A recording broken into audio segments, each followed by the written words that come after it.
We like to say that this notion of desire begins at birth.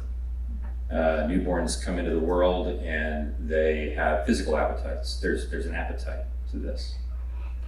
But not long after this, they start to have this sense, as we said earlier, they're looking for someone looking for them. And what we would, as adults, say that they're actually longing for, what their longing is secure attachment.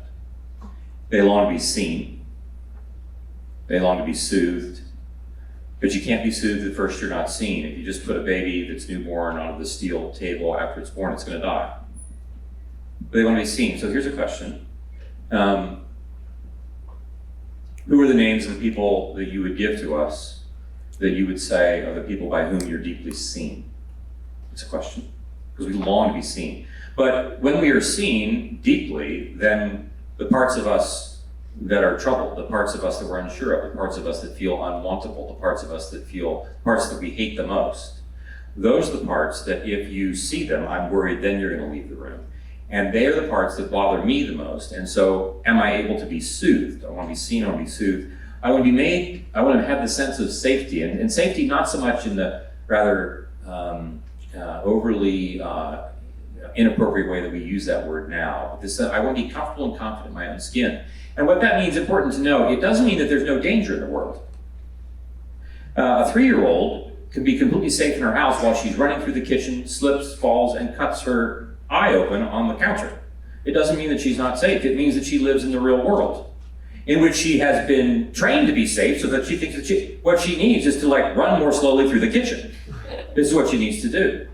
But if she has the experience of being seen, soothed, and safe, then she goes on to be secure, which means she leaves the house and goes off to work or to college or to whatever she does, and she takes risks that are proper in order for her to create beauty and goodness in the world. And then we find that, about the time a child is 3 years of age, if you've ever been around 3-year-olds, they will eventually start to bring things to you. They bring stuff. And it's stuff that they've made.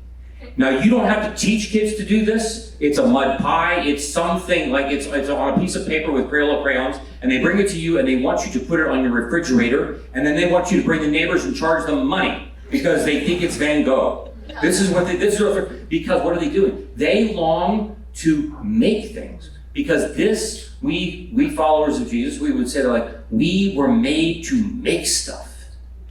And the things that we were made to make and to steward in the world are not just half-baked.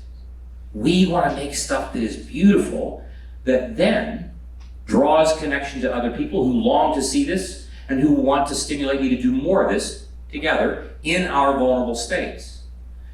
The challenge with this, of course, gets back to what happens with our trauma. Because if we say that we are people of desire, that we're made this way, we come into the world longing for things, the writer of the Ecclesiastes said, "For God has placed eternity in their hearts." And for the Hebrew, the word eternity is not just a measurement of time. The word eternity in that text refers to the quality of the life as God lives it. And that has everything to do with the depth of desire that we have.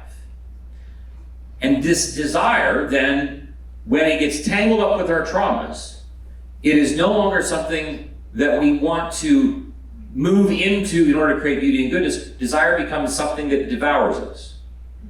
And so the things that are actually of great beauty in the world, I end up marring. I end up doing all kinds of things. I end up misusing beauty and goodness as a way to cope with my anxiety, primarily because I am living as if I'm alone in the world. And I'm left alone to figure out all these things, including my desire that seems not to be heading me in a direction that I want to go. Which brings us right back to your comment earlier about the need for connection and community. So even when we talk about desire, it's tempting for us to think, well, what's Curt's desires? And the point is that it's not just what my desires are, it's how are the things that I long for going to be able to join with yours such that we can collaboratively create beauty and goodness in the world together.